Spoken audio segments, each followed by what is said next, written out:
The device is designed to interpret your neural activity so you can operate a computer or a smartphone by simply thinking about moving.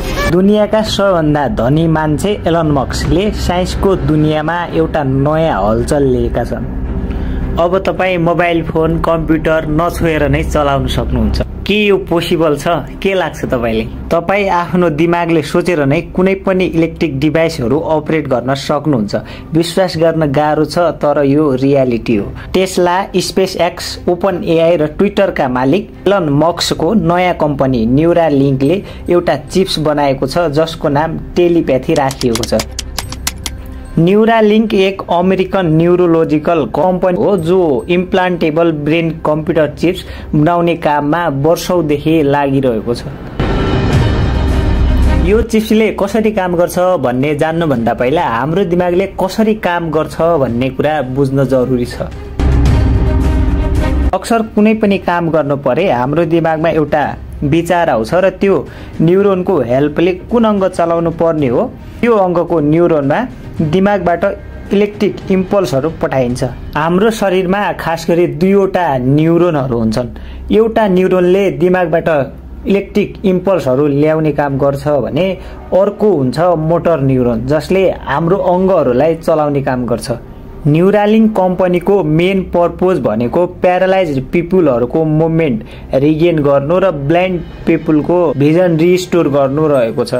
तर कुनै device हाम्रो ब्रेनसँग कसरी connect गर्न सकिन्छ र कसरी काम गर्छ, आउनुस् बुझौं यो इम्पोर्टेबल कम्प्युटर चिप्सको बारेमा जो हाम्रो ब्रेनसँग कसरी कोडिङ गर्छ र आखिर कसरी हाम्रो दिमागमा भएको इन्फर्मेसनलाई पढ्न र सोही अनुसारको काम गर्न सक्छ।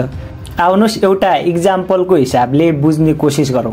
जब कुनै तारमा करेन्ट बगिरहेको हुन्छ त्यसको वरिपरि इलेक्ट्रिक फिल्ड बनेको हुन्छ जसलाई डिटेक्ट गर्नको लागि इलेक्ट्रोडको प्रयोग गरिन्छ।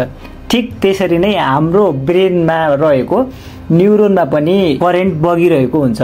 त्यति धेरै मात्रामा हुँदैन, इम्पल्सहरूको रूपमा चाहिँ हाम्रो न्युरोनहरुमा बगिरहेको हुन्छ र यसलाई डिटेक्ट गर्नको लागि माइक्रो इलेक्ट्रोडको प्रयोग गरिन्छ। यो चिप्स मेनली 4 पिसमा डिभाइड छ जसमा बायोकम्प्याक्टेबल इन्क्लोजर भन्ने छ जसले चाहिँ कभरिङको काम गर्छ र सेकेन्डमा छ ब्याट्री जो चाहिँ सबभन्दा सानो र वायरलेसली चार्ज गर्न पनि सकिन्छ। कुनै वायरको जरुरत पर्दैन यो ब्याट्रीलाई चार्ज गर्नको लागि। र थर्डमा रहेको छ चिप्स जसमा कोडिङ र डिकोडिङ हुने गर्दछ हाम्रो दिमागमा चलिरहेको कुराको। फोर्थमा रहेको छ थ्रेड जो इलेक्ट्रोडको काम गर्छ। यसमा 64 वटा थ्रेडहरू छन् जो हाइली फ्लेक्सिबल छन्।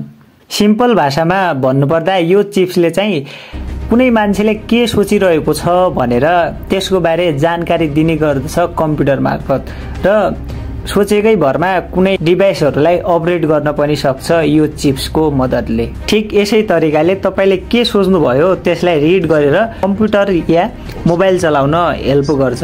बस फरक यति हो जब हामी युट्युब खोल्न चाहन्छौं र हातले क्लिक गरेर खोल्छौं र चाहिएको कुरा सर्च गर्छौं। अब हातको काम टेलिप्याथी चिप्सले गर्छ। क्या कमालको टेक्नोलोजी डेभलप गरेको छ न्यूरालिङ्कले।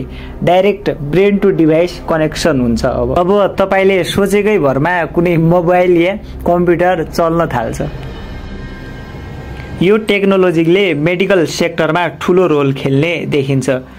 मेन्टल डिसअर्डर र प्यारालाइज जस्ता बिरामीहरूको सहजै उपचार गर्न सकिन्छ यो चिप्सको मद्दतले। र यो चिप्सको इम्प्लान्टेसन विदिन 1 आवरमा हुनेछ जसमा अटो एआई रोबोटको युज हुनेछ जसले without damaging any cell and blood vessel. आखिर कस्तो होला जब सबै मान्छे आफ्नो दिमागमा यो चिप्स इम्प्लान्ट गर्छन्? त्यसपछिको दुनिया अलग्गै हुनेछ। यसको एडभान्टेज सँगै यसको डिसएडभान्टेजहरू पनि छन्। जस्तै कसैले यसको मिसयुज गर्न सक्छ, कोही तपाईको दिमागलाई ह्याक पनि गर्न सक्छ। यसको सोलुसन पनि होला न्यूरालिङ्कसँग, तर यति डिटेलमा भने आइसकेको छैन यो चिप्स बाहिर। Thank you for watching till end. र यस्तै इन्ट्रेस्टिङ कुराहरू जान्न चाहनुहुन्छ भने हाम्रो च्यानललाई सब्स्क्राइब गर्न सक्नुहुन्छ। धन्यवाद।